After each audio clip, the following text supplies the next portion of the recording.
का अर्थ क्या होता है?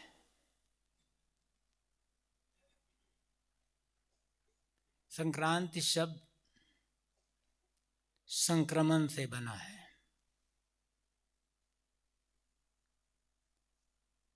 संक्रमण का अर्थ होता है एक जगह से दूसरी जगह पर गमन करना, यात्रा करना।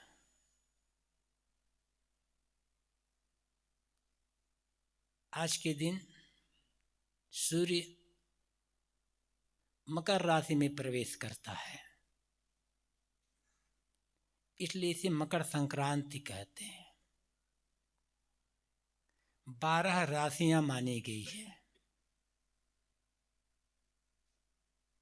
और सूर्य एक राशि में 1 महीना रहता है, इसलिए 12 महीने संक्रांति होती है। ऐसा नहीं है कि साल में केवल मकर संक्रांति होती है। संक्रांति 12 महीने होती है। सूर्य का एक राशि से दूसरे राशि में प्रवेश करने को संक्रांति कहा जाता है। आज सूर्य मकर राशि में प्रवेश किया।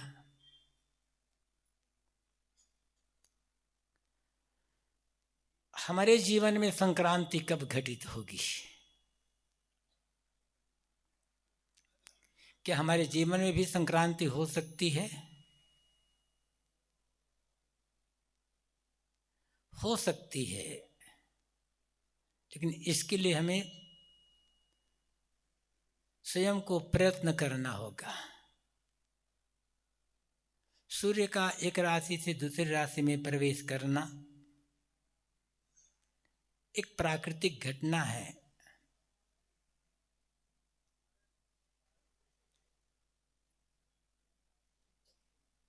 जैसे कि उन्होंने कहा कि साधु कबीर ने कहा है, नित अमावस नित संक्रांत नित नित नवग्रह बैठे पात।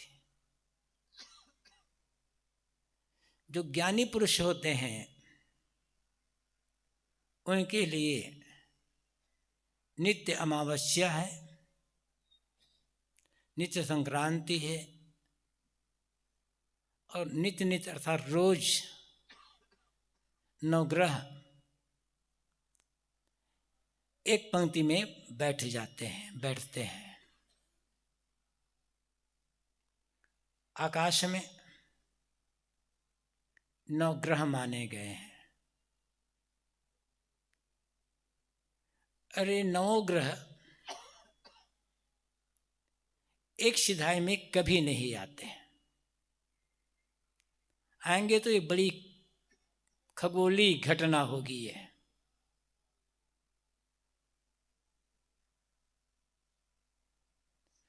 तो आज संक्रांति है, फिर अमावस्या आएगी, फिर इसका मतलब क्या होता है थोड़ा समझने की बात है। जैसे मैंने कहा कि सूर्य का एक राशि से दूसरी राशि में प्रवेश करना संक्रांति है, ऐसे ही हमारे जीवन में संक्रांति को घटित करना है। अज्ञान से ज्ञान की ओर प्रवेश करना,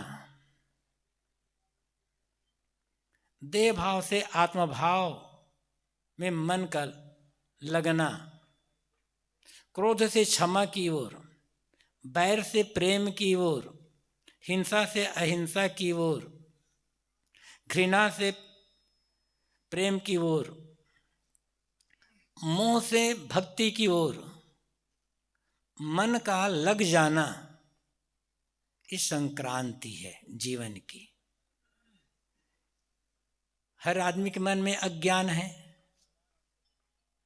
और अज्ञान की पहचान क्या है कि हम शरीर में हैं, दुखी हैं, यह अज्ञान का लक्षण है। हमारे अंदर अज्ञान न होता, पूर्ण आत्मज्ञान हो गया होता तो आज शरीर में रहते क्यों? शरीर में हम हैं, यह अज्ञान के ही कारण हुआ है। अज्ञान से कर्म होते हैं, कर्म से वासनाएं बनती है, वासनाओं से जन्म होता है, फिर मृत्यु होती है।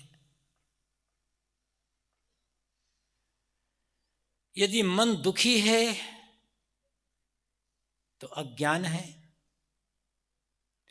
ज्ञान का लक्षण है दुखी ना होना।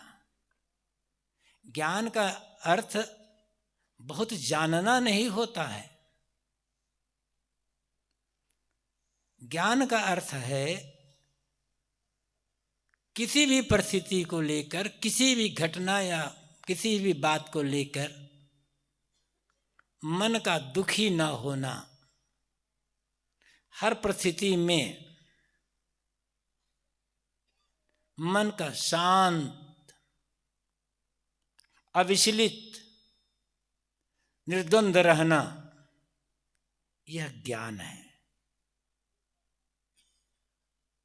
तो अज्ञान तो है ही मन में। अज्ञान को छोड़कर ज्ञान की दिशा में यात्रा संक्रांति है।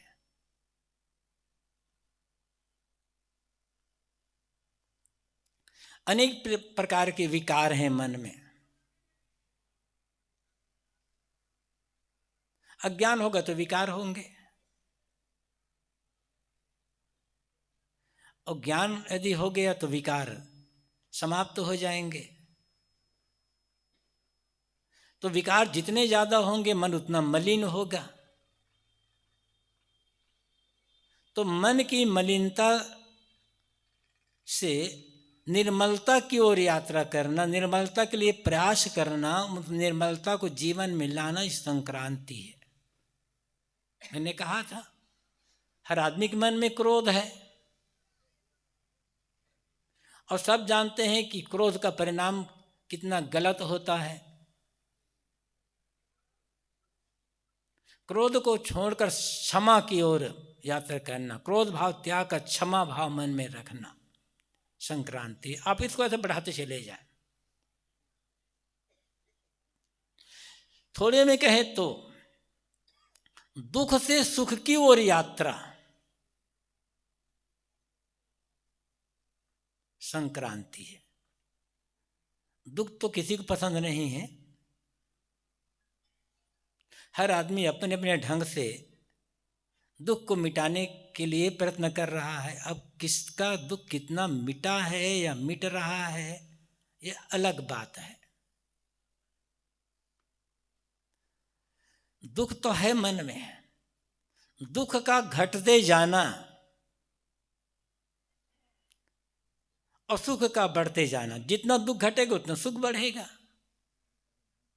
तो दुख का घटते जाना और सुख का बढ़ने जाना, ये संक्रांति है।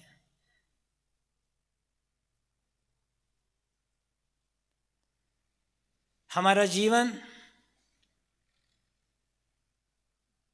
दो तत्वों के मेल से खड़ा हुआ है,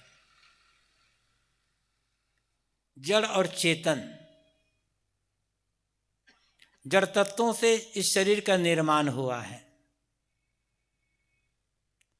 और इसमें चेतन जीव निवास कर रहा है। तो अनादिकाल से देह में रहते रहते, शरीर में रहते रहते मन में एक अध्यास जम गया है कि मैं शरीर हूं। हम प्रायः शरीर भाव में जीवन जीते हैं। मान लेते हैं कि मैं शरीर हूं, और यहीं से ही सारी विपत्ति खड़ी हो जाती है, सारे पाप यहीं से खड़े होते हैं। किसी कवि ने इसलिए बहुत बढ़िया कहा है, इस देह को मैं मानना सबसे बड़ा यह पाप है, सब पाप का यह बाप है, सब पुत्र इसके बाप है, ये सब पाप इसके पुत्र हैं, सब पाप का यह बाप है। जिसके मन से देह भाव मिट जाएगा वो पाप क्यों करेगा? सारा पाप शरीर को लेकर के होता है, शरीर संबंधी प्राणी पदार्थों को लेकर के होता है। निश्चित है शरीर का निर्वाह करना मजबूरी है, लेकिन शरीर तो एक दिन मिट्टी में मिल जाएगा। सबका मिला है, हमारा भी मिलेगा। तो मन में ये भाव कुट कुट कर भरा हुआ है कि मैं शरीर हूँ। इसलिए सुबह से शाम तक हम शरीर के लिए ही प्रयत्न करते रह जाते हैं, और जिसके कारण ये शरीर शरीर है, शरीर जीवित है, शरीर सुंदर लग रहा है, उस जीव का हमें रंच मात्र भी ख्याल नहीं होता है।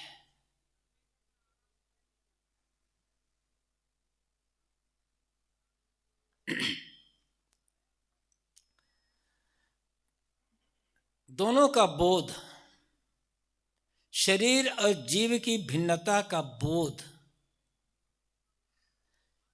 संतों की संगति में होता है, सत्संग में।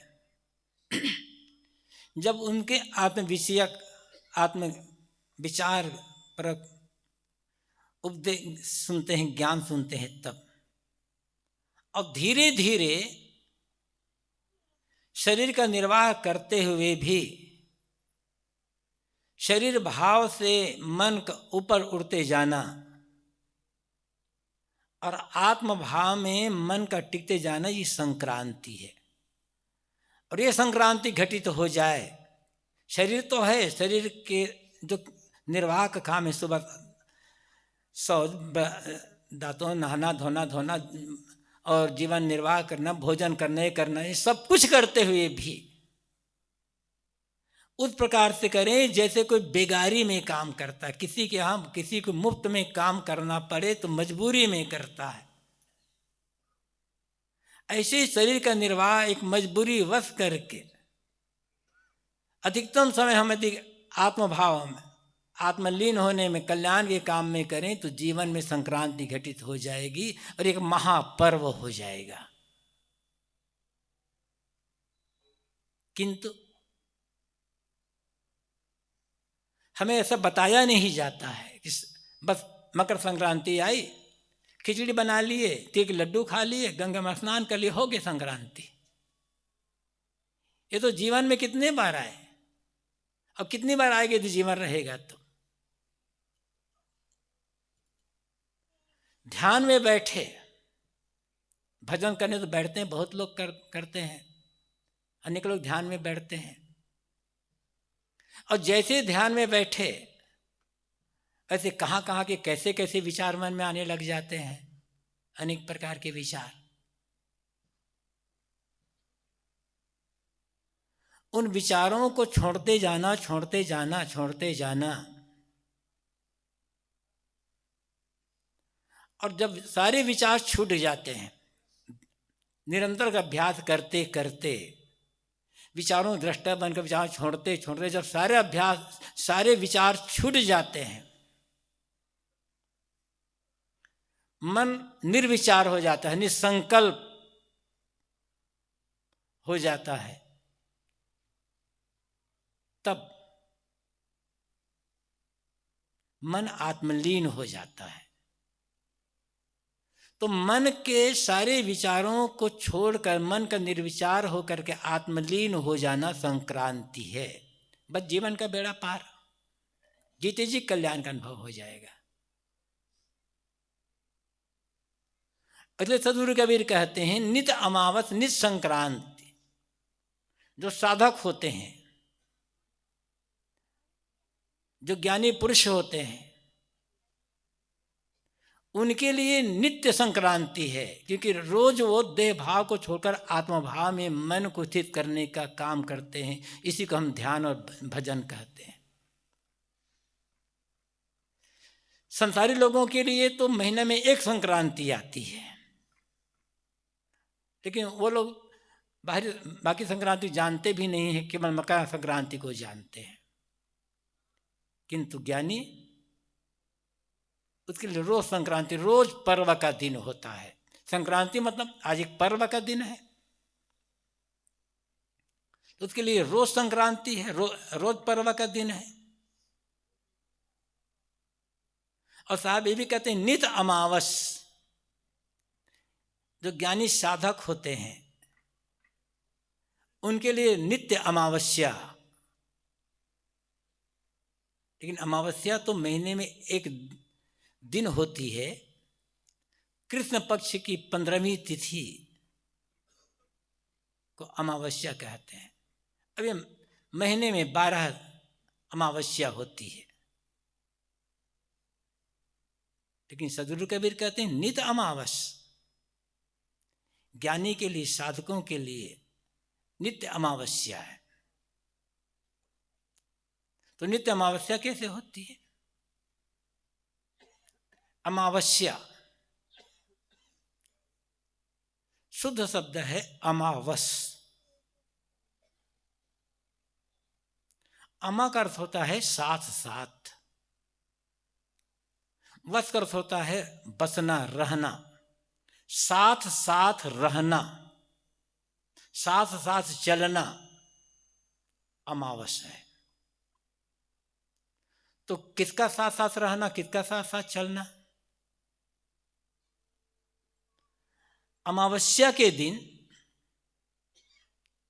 सूर्य और चंद्रमा दोनों साथ उदित होते हैं। बाकी अमावस्या को छोड़ करके सूर्य और चंद्रमा दोनों का उदय एक साथ नहीं होता है। कभी 12 घंटे का अंतर हो जाता है, कभी 10 घंटे का, कभी घंटे 2 घंटे का अंतर। लेकिन अमावस्या के दिन पूरब में सूर्य उगा, उसी चंद्रमा उगा, लेकिन सूरज के प्रकाश में चंद्रमा दिखाई नहीं पड़ता, क्योंकि चंद्रमा सूर्य से ही प्रकाशित है। और जब सूर्य ही उग गया तो चंद्रमा दिखाई कैसे पड़ेगा? तो चंद्रमा और सूर्य दोनों का उदय एक साथ होता है, इसलिए उस दिन को अमावस्या कहा जाता है। और दोनों दिन भर साथ साथ रहते हैं, फिर अस्त हो जाते हैं। तो इस महीने में एक घटना एक दिन घटित होती है। ज्ञानी के लिए सदगुरु कबीर कहते हैं नित अमावस, रोज रोज अमावस्या है। तो ये रोज रोज अमावस्या कैसे होगी?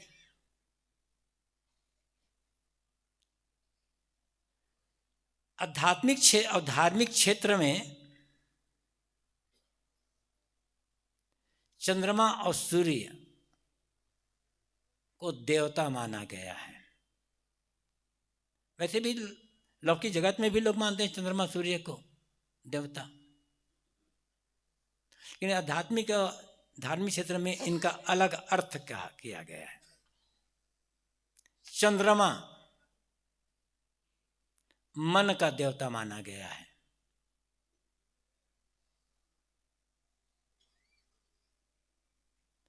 और सूर्य आंख का देवता माना गया है।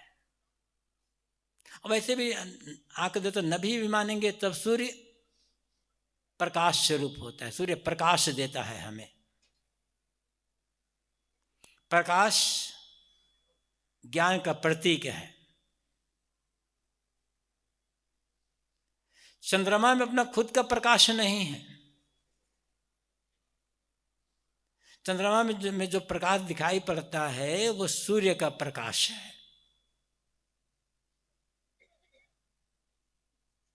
सूर्य ना हो तो चंद्रमा प्रकाशित होगा ही नहीं। कहा कि चंद्रमा मन का देवता, सूर्य प्रकाश स्वरूप, प्रकाश ज्ञान का प्रतीक, और ज्ञान जीव का लक्षण होता है। ज्ञान जीव का गुण है, जीव का धर्म है। मन में ज्ञान नहीं है, ज्ञान जीव में है। तो जैसे चंद्रमा में अपना कोई प्रकाश नहीं होता, चंद्रमा सूर्य से प्रकाशित होता है, ऐसे मन की कोई शक्ति नहीं है। जीव की शक्ति से ही मन शक्तिमान बना हुआ है। जीव की प्रेरणा, जीव के ज्ञान से ही मन ज्ञानवान लगता है। जीव अपना ज्ञान खींच ले तो मन तो अंधकार धर्मा है, जड़ है।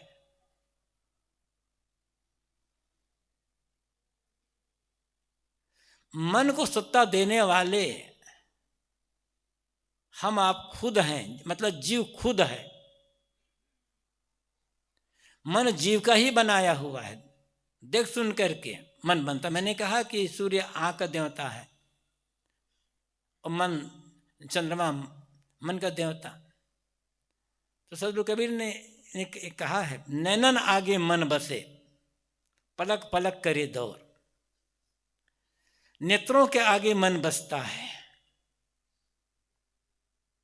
जो हमें दिखाई पड़ता है आंखों से, मन उसी चिंतन करने लग जाता है। जितना आंख वाले व्यक्तियों का मन चंचल होता है, उतना चंचल जो जन्म से अंधे हैं उन लोगों का मन नहीं होता है, क्योंकि वो देखा ही नहीं ना, बस सुनते हैं, सुनकर उनका मन बनता है। जो जन्म से नेत्रहीन होते हैं उनकी स्मरण शक्ति इसलिए बहुत तीव्र होती है, क्योंकि उन्हें बाहरी चीज देखी नहीं है, उन्हें तो उनकी कल्पना भी नहीं होती, उनके स्मरण भी नहीं होता। और हमारा मन देख देख करके चंचल बना रहता है। जो देखा बस उसी ख्याल में डूब गया। ये मन हम जो आंखों से जो देखते हैं उसके ख्याल में डूबा रहता है मन। इसीलिए हमें अपने आप से मुलाकात नहीं होती, हम अपने आप को नहीं देख पाते। और जब आंखों से दिखाई देने वाला जो दृश्य है, मन उनका चिंतन करना बंद कर देगा, तब शेष क्या रहेगा? फिर किसका चिंतन होगा? आत्मचिंतन होगा। तो नित अमावस, मैंने कहा था कि चंद्रमा में प्रकाश नहीं, प्रकाश सूर्य में है, और सूर्य के प्रकाश से चंद्रमा छिप जाता है, दिखाई नहीं पड़ता, इसलिए अमावस कहते हैं। ऐसे ही जब मन आत्मा में छिप जाए, आत्मलीन हो गया, मन दुनियादारी के राग रंग की भावना करना छोड़ दे, उसका चिंतन करना छोड़ दे, मैं शरीर हूं ये भाव छोड़ दे, मन को बाहर से समेट कर अंतर्मुख कर लिया गया, तो अमावस्या हो गई। मन ने सोचना बंद कर दिया, अंतर्मुख हो गया मन, बिल्कुल शांत हो गया मन, अमावस्या हो गई। इसलिए ज्ञानियों के लिए साहब कहते हैं नित्य अमावस, ज्ञानियों के लिए नित्य अमावस्या होती है। और इसी में जीवन की सार्थकता है, ये जीवन की परम ऊंचाई है। बाहरी उपलब्धियां चाहे कितनी भी कुछ न हो, क्यों ना हो, उससे जीवन की सार्थकता नहीं है। उपलब्धियां बटोरने के लिए जीवन नहीं मिला है। हम और आप तो बहुत साधारण आदमी हैं। बड़े बड़े ऐश्वर्यवान आए, एक से एक धुरंधर, बड़े बड़े तानाशाह आए, बड़े बड़े और कौन कौन विश्व विजेता आए, मिट्टी में मिल गए। कौन सी सार्थकता हुई? शरीर तो मिट्टी में जाएगा। लेकिन जिनको आप राजा महाराजा कहते हो, शहंशाह सम्राट कहते हो, जितना बड़ा सम्राट उतना बड़ा हत्यारा। अजीब बात लगेगी ना? लाखों लोगों को मारने के बाद तब कोई सम्राट बनता है, निर्दोष लोगों को मारने के बाद। जो दूसरों के राज्यों को हड़प कर लेता है, दूसरे के अधिकार को छीन लेता है, दूसरों को गुलाम बना देता है, वो तब जाकर के राजा बनता है, महाराजा बनता है, सम्राट और शहंशाह बनता है। लेकिन क्या वो निर्भय हो पाता है? क्या वो चैन की नींद सो पाता है? एक वाहवाही हो जाती है बस। मन तो वैसे के वैसे चंचल बना हुआ है, भटका हुआ है, अशांत है। तो शहंशाह बनकर, सम्राट बनकर के लाभ क्या हुआ? और जिसने दुनिया को अधिकार में करने की लालसा छोड़कर अपने आप को अपने अधिकार में कर लिया, दूसरों पर विजय पाने की भावना क्रिया का त्याग करके जिसने अपने आप पर विजय प्राप्त कर ली, जिसे आत्म विजय, ये आत्मविजयी होना, स्वराट हो जाना है। दुनिया को जीतने वाला सम्राट कहा जाता है और अपने जीतने वाला स्वराट कहा जाता है। एक नहीं, हजारों लाखों सम्राट एक स्वराट व्यक्ति के सामने कुछ भी नहीं है। लेकिन स्वराट कैसे होगा आदमी? कोई भी आदमी स्वराट हो सकता है, हर आदमी सम्राट नहीं बन सकता। कोई होता। आज तो फिर प्रजातंत्र का जमाना है पूरी दुनिया में।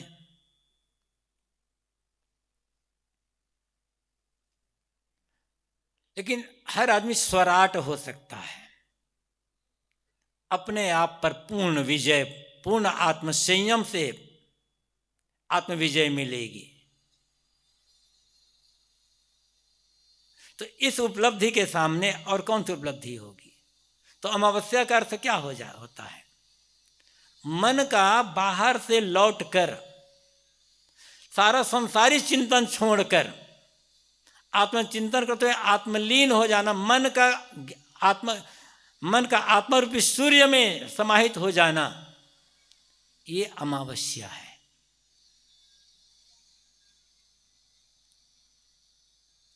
और यही जीते जी मोक्ष है, जीवन मुक्ति की दशा होती है। मतपंथ का भेद अलग अलग हो सकता है, लेकिन ये जो साधना की बात है, ये जो आध्यात्मिक ऊंचाई की बात है, सब में एक जगह है। कहने तरीके अंतर होते हैं, लेकिन इस दशा को सर्वोच्च दशा सभी संतों ने कहा है।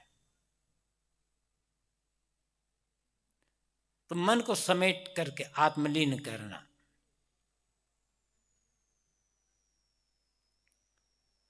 मौलाना रूम एक बहुत बड़े सूफी संत हुए हैं। उन्होंने कहा है, चश्म बंदो गोश बंदो लब विबंद, गर्नबिन्नी सर्रहक बरमन बखंद। आंखों को बंद कर लो, कानों को बंद कर लो, होठों को बंद कर लो, इतने पर भी सत्य के दर्शन ना हो तो मेरा मजाक उड़ाना। मतलब जब आंख, नाक, कान, जीभ बंद हो गए तो मन शांत हो गया। सत्य, हक मतलब सत्य, हक मतलब अधिकार भी होता है, लेकिन हक का अर्थ होता है सत्य। और सत्य क्या है? आपके भीतर जो बैठा हुआ आत्म तत्व, सबके भीतर बैठा हुआ जो आत्म तत्व है, वो परम सत्य है।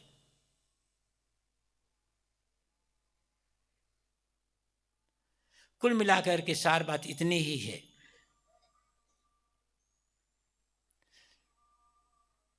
मन का संसारी चिंतन करना छोड़कर आत्मचिंतन करके आत्मलीन हो जाना, ये नित्य अमावस्यक स्थिति होती है। और कोई भी व्यक्ति अभ्यास द्वारा इसका अनुभव कर सकता है। फिर साहब कहते हैं, नित नित नवग्रह बैठे पात। बीजक के 49वें शब्द में ये साहब ने इसको कहा है, ये 49वें शब्द की पंक्ति है, नित नित नवग्रह बैठे पात। ज्ञानी साधकों के लिए रोज नवग्रह एक पंक्ति में बैठ जाते हैं। मैंने कहा कि जो ग्रह है खगोलीय पिंड है, आकाशीय पिंड। कभी 2-4 ग्रह एक पंक्ति में आ जाए तो बड़ी बात होगी, लेकिन 9 ग्रह एक पंक्ति में आना असंभव जैसी घटना है। कोई जब प्रकृति में कोई ऐसी घटना घटे तभी ये घटना घटेगी। लेकिन जीवन में ये घटना रोज घट सकती है। जीवन में ग्रह क्या है? हमारे जीवन के ग्रह आंख, नाक, कान, जीव, त्वचा, ये 5 ज्ञानेंद्रियां, मन, चित्त, बुद्धि, अहंकार, चतुर्थ अंतःकरण, ये 9 ग्रह है। ग्रह का अर्थ होता है पकड़ लेना, मजबूती से न छोड़ना, ग्रसना, ग्रहण करना भी होता है, पकड़ना। ये ऐसे ग्रह हैं जो आदमी को पकड़ लेते हैं और छोड़ते नहीं जल्दी। गलती हमारी है, इसलिए ऐसा होता है कि हम जो 5 ज्ञानेंद्रियां हैं उनसे संसार के विषयों को भोग करना चाहते हैं। मन, चित्त, बुद्धि, जो अहंकार है, अंतःकरण, इसे उन्हीं का चिंतन होता रहता है, इसलिए हम इनके वशीभूत हो जाते हैं। और जितना ही इंद्रियां चंचल होंगी, मन संसारी विषय चिंतन करेगा, बुद्धि संसार के भोगों में सुख का निश्चय करेगी, अहंकार के लिए वैसे कर्तुति होगी, परिणाम क्या होगा? दुख, पीड़ा, भव, बंधन। तो एक पंक्ति में बैठाना मतलब ज्ञानी जो साधक होते हैं,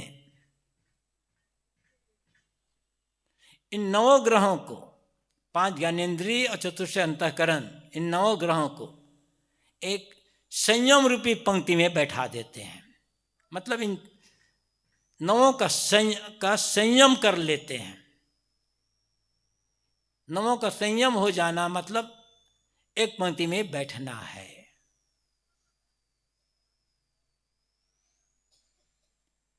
आंख देखें, देखना तो पड़ेगा, लेकिन वही देखें जो देखना चाहिए, जो उचित हो। कान का काम सुनना है, वही सुने जो उचित हो और आवश्यक हो। वही खाएं जो शरीर के लिए हितकर हो। और सूंघना तो भी मतलब दुर्गंध, अधिक सुगंध और दुर्गंध का त्याग करके सब बस नाक से सांस लेना। और वही छुएं जिससे मन विकारी ना हो, बस काम बन गया। कहा जाता है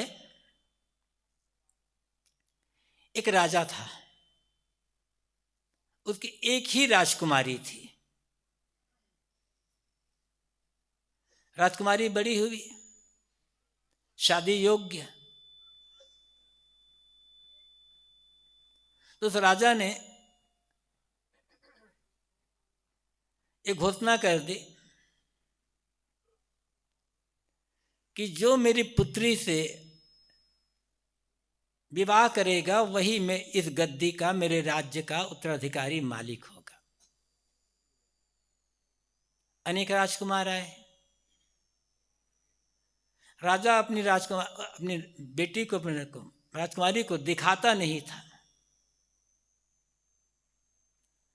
राजकुमार से कहता था, क्या तुम मेरी बेटी से शादी करना चाहते हो? कि हाँ। अब उसे शादी करके तो करेगा तो राज्य मिल जाएगा, कौन नहीं चाहेगा कि राजा बनना। तो कहता था लेकिन एक शर्त है। क्या है? वो कहता था, राजा मेरी बेटी अंधी है, गूंगी है, मतलब देख नहीं सकती, बोल नहीं सकती, बहरी है, सुन नहीं सकती, लूली है, मतलब हाथ काम नहीं कर सकते, लंगड़ी भी है और पागल है। क्या शादी करोगे? कहते ऐसी लड़की कौन शादी करेगा? अनेक राजकुमार आए, सब ने कहा नहीं, हम ऐसी लड़की शादी नहीं करेंगे, भले राज्य मिले ना मिले। करते करते समय बीता, एक राजकुमार आया, उसने कहा ठीक है मैं शादी करूंगा, आपकी बेटी अंधी है, कोई बात नहीं, वो मेरी आंखों से देखेगी, वो गूंगी है, नहीं बोल पाती, मेरे मुख से बोलेगी, मेरे कान से सुनेगी, मेरे हाथ से काम करेगी, मेरे पैर से चलेगी और मेरे मन से सोचेगी मैं शादी के लिए तैयार हूं। राजा खुश हो गया। फिर राजा ने अपनी बेटी को बुलाया, वो तो चल करके आई, अत्यंत सुंदरी, प्रणाम किया, बोली भी। तो राजकुमार ने कहा, राजन आप तो कहते थे कि बेटी लंगड़ी है, वो तो उसके पैर सलामत है, वो तो खुद चल कर आ रही है, सुनती भी है, बोलती भी है, समझती भी है, देखती भी है, सब कुछ करना। तो राजा ने कहा, मैंने कहा कि मेरी बेटी अंधी है, मेरी बेटी ने आज तक कभी किसी को गलत निगाह से देखा नहीं, इसलिए मैंने कहा कि मेरी बेटी अंधी है और गलत चीज देखती ही नहीं है। मेरी बेटी ने आज तक किसी की निंदा, बुराई, चुगली की बात नहीं सुनी, इसलिए मैंने कहा कि मेरी बेटी बहरी है। और मेरी बेटी आज तक किसी की निंदा, बुराई नहीं की है, किसी के लिए कटु शब्द का प्रयोग नहीं करती, इसलिए मैंने कहा कि मेरी बेटी गूंगी है। मेरी बेटी ने आज तक अपने हाथों से किसी को कोई दंड नहीं दिया, कहा मेरी बेटी लूली है। और मेरी बेटी आज तक कभी पैरों चलकर किसी गलत जगह में गई ही नहीं, गलत जगह में वो जाती ही नहीं है, इसलिए कहा कि वो लंगड़ी है। और गलत बात सुनती नहीं, इसलिए कहा कि वो पागल जैसी है। हम भी ऐसे बन जाए ना तो कितना बड़ा हो जाए, कल्याण हो जाएगा हमारा। यही तो संयम करना है। ऐसा हो हम गलत ना देखें, गलत ना सुने, गलत ना बोलें, गलत ना सोचें, गलत काम ना करें, गलत जगह ना जाएं। कोई दुख होगा, कोई बिगाड़ रहेगा जीवन में। तो नित्य नित्य नवग्रह बैठे 5 साल कहते हैं, मतलब इसका अर्थ है कि 5 ज्ञानेंद्रियां और चतुष्टय अंतःकरण का संयमित हो जाना। संयम का अर्थ क्या है? जो गलत है उनका त्याग करके जो उचित है उनका ग्रहण। गलत ना बोल करके वही बोले जो आवश्यक है, बस मुख का संयम हो गया। गलत न देख करके वही देखें जो जीवन निर्वाह के लिए आवश्यक है और जिस दर्शन करने से मन में अच्छी भावना आती है, बस आंख का संयम हो गया। गलत न सुन करके वही सुने जो ज्ञान, विवेक, विचार, व्यवहार की बातें हैं, तो कान का संयम हो गया। अच्छा, सब किसी के लिए ले लीजिए, ऐसा करना शुरू कर दें तो 9 ग्रह एक पंक्ति में बैठ गया। और 9 ग्रह के एक पंक्ति बैठना ये भी एक महापर्व का दिन होगा, महापर्व का समय होगा। अब ये कहानी से नहीं होगा, सुनने से नहीं होगा, पढ़ने से नहीं होगा, इसके लिए हमें काम करना होगा। संक्रांति की घटना, सूर्य का एक राशि दूसरी राशि में प्रवेश करना, अमावस्या सूर्य चंद्रमा का एक साथ उदित होना, 9 ग्रह के एक पंक्ति में आ जाना। मैंने कहा कि यह खगोलीय घटना है, आकाशीय घटना, प्राकृतिक, इसमें हम कुछ कर नहीं सकते। लेकिन जो साहब कहते हैं कि नित अमावस, नित संक्रांत, नित 9 ग्रह बैठे पाती, ये साधना का विषय है। और यही साधना है, भूखे रहना, नंगे रहना, कठोर तपस्या करना, मौनी हो जाना, ये साधना नहीं, तपस्या है। तपस्या और साधना में अंतर होता है। तपस्या से बाहरी उत्कर्षता तो होती है उसमें, लेकिन साधना से जीवन की सार्थकता, तपस्या से सार्थकता नहीं होती है। लोग प्रसिद्धि होती है, लौकिक उपलब्धियां मिल जाती है, जीवन की सार्थकता साधना में होती है। तो संक्रांति का दिन है। मैंने कहा कि संक्रांति का अर्थ है एक जगह दूसरी जगह में गमन करना, यात्रा करना। तो हम ज्ञान से, हम अज्ञान से ज्ञान की ओर, अंधकार से प्रकाश की ओर, मृत्यु से अमरता की ओर, देह से आत्मा की ओर, भोग से योग की ओर मन को लगाएं, ये संक्रांति हो जाएगी। जब संक्रांति हो जाएगी तो अमावस्या का पर्व भी उपस्थित हो जाएगा और नवग्रह का एक पंक्ति में बैठना भी सार्थक हो जाएगा। तो सदगुरु कबीर की एक पंक्ति, नित अमावस नित संक्रांति नित निरोगा बैठे पांच, मैंने इस पर थोड़ा निवेदन किया। आप लोगों ने मेरी बातों को ध्यान से सुना। धन्यवाद, आभार। अपनी वाणी को यहीं पर विराम।